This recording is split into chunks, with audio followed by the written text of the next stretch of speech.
ছাত্ররা এখনো না খেয়ে শাহবাগ ছাত্র দাঁড়িয়ে আছে হাদির বিচারের জন্য। নাবালক শিশুরা গিয়ে হাদি হত্যার আন্দোলন করে, অথচ আমাদের মতো এত শক্তিশালী ব্যক্তিরা আমরা রাজনৈতিক সভা সমাবেশ নিয়ে ব্যস্ত। 2 টাকার ভোটের কারণে ভিক্ষা করতে করতে আমাদের জীবন চলে যাইতেছে। এই ভোট আলটিমেটলি যদিও রাজনীতি নির্বাচন হয়, কিন্তু দেখবেন সুস্থ নির্বাচন এই বাংলাদেশে হবে না যতদিন পর্যন্ত আপনি যদি রাজনীতির নির্বাচনের আগে যদি হাদি হত্যার বিচার না করতে পারেন, তাহলে আলটিমেটলি নির্বাচন হলেও সুস্থ নির্বাচন হবে না। আপনারা সুস্থ নির্বাচন করতে পারবেন না। আজকে যে শরীফ ওসমান হাদি, এই হাদি হত্যা হওয়ার পর থেকে দেখেন, হাদি হত্যা হওয়ার পরে তারেক রহমান বাংলাদেশে আসছে।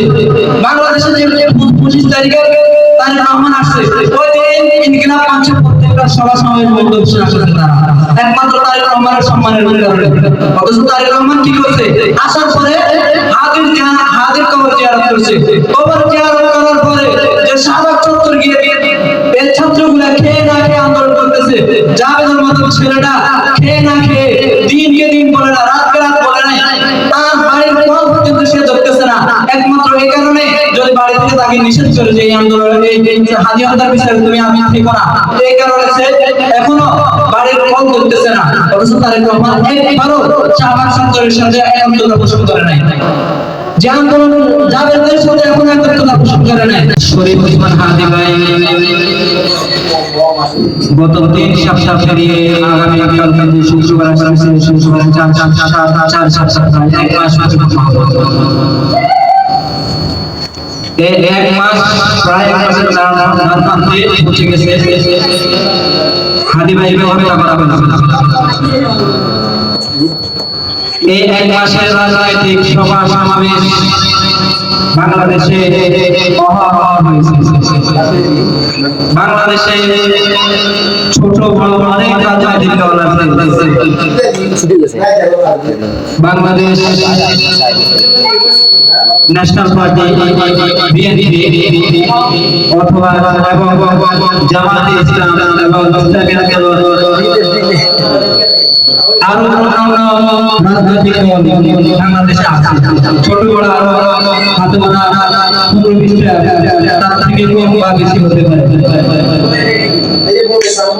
হাদি ভাই হত্যা হওয়ার পর থেকে একমাত্র ছাত্রদের থেকে রাজনৈতিক দল আছে এনসিপি। এই এনসিপি ব্যতীত শীর্ষ নেতারা ব্যতীত ওনারা রাজনৈতিক দলের শীর্ষ নেতারা আজকে এখন পর্যন্ত শাহবাগ চত্বরে গিয়ে হাদি ভাইয়ের খুনের বিচার পোষণ করে নাই। ইনকিলাব মঞ্চের যারা আছে তাদের সাথে একত্রতা পোষণ করে নাই। আপনি দেখেন, গত 17 বছর সবচাইতে মাঝমাঝি দল ছিল বাংলাদেশ জামায়াত ইসলাম। বিএনপি সবচেয়ে মাঝমাঝি দল ছিল রাজনৈতিক ময়দানে। গত 17 বছর তারা সফলভাবে 17টা সমাবেশ করতে পারে নাই। অথচ এই জুলাই অভ্যুত্থানের পর থেকে তারা যেভাবে সভা সমাবেশ করতেছে এবং সভা সমাবেশ যেভাবে বক্তব্য দিচ্ছে, প্রত্যেক বক্তব্য দেওয়ার পিছনে সবথেকে বড় অবদান হচ্ছে এই ছাত্রদের, ওসমান হাদির মতো ছাত্রদের, আসিফ নাইক সাথে হাসনাতের মতো ছাত্রদের অবদান। অথচ জুলাইয়ের মধ্যে যে সমস্ত ছাত্ররা আহত হয়েছে, যে সমস্ত ছাত্ররা ক্ষতিগ্রস্ত হয়েছে, ওই সমস্ত ছাত্রদেরকে তারা যখন 5 আগস্টের পরে নতুন নতুন গিয়ে তারা সবাই বাসায় গিয়ে দেখে আসছে, অনেকে হাসপাতালে গিয়ে দেখে আসছে। এবং তারা এটা স্বীকার করেছে এই আন্দোলন ছাত্রদের আন্দোলন, এই আন্দোলন ছাত্রদের দ্বারা সফল হয়েছে, এই আন্দোলন সব নতুন ছাত্ররাই শেষ করেছে। পরবর্তীতে দেখা গেছে কি তারা পরিপূর্ণভাবে এটাকে অস্বীকার করতেছে।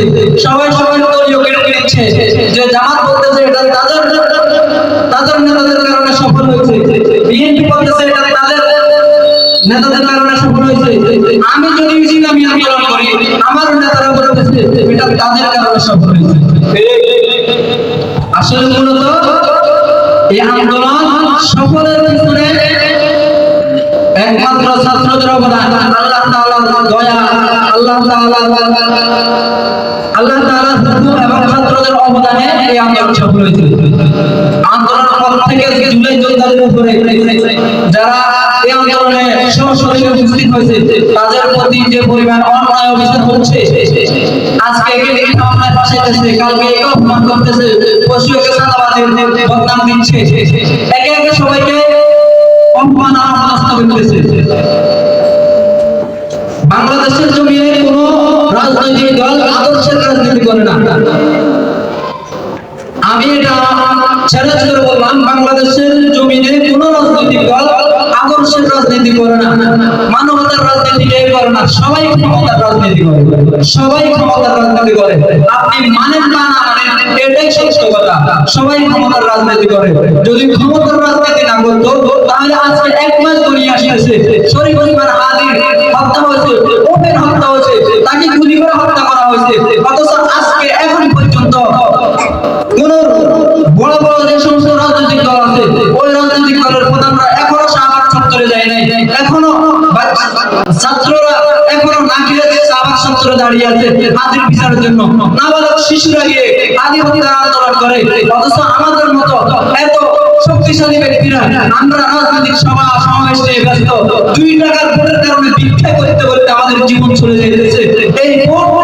এই ভোট আলটিমেটলি যদিও রাজনীতি নির্বাচন হয়, কিন্তু দেখবেন সুস্থ নির্বাচন এই বাংলাদেশে হবে না যতদিন পর্যন্ত আপনি যদি রাজনীতির নির্বাচনের আগে যদি হাদি হত্যার বিচার না করতে পারেন, তাহলে আলটিমেটলি নির্বাচন হইলেও সুস্থ নির্বাচন হবে না। আপনারা সুস্থ নির্বাচন করতে পারবেন না। আজকে যে শরীফ ওসমান হাদি, এই হাদি হত্যা হওয়ার পর থেকে দেখেন, হাদি হত্যা হওয়ার পরে তারেক রহমান বাংলাদেশে আসছে। বাংলাদেশে যে 25 তারিখে তারেক রহমান আসছে, ওই দিন ইনকিলাব মঞ্চের প্রত্যেকটা সভা সমাবেশ বন্ধ বসে আসছে তারা, একমাত্র তারেক রহমানের সম্মানের কারণে। অথচ তারেক রহমান কি করছে? আসার পরে হাদির কবর জিয়ারত করছে। কবর জিয়ারত করার পরে যে শাহবাগ চত্বর গিয়ে এই ছাত্রগুলা খেয়ে না খেয়ে আন্দোলন করতেছে।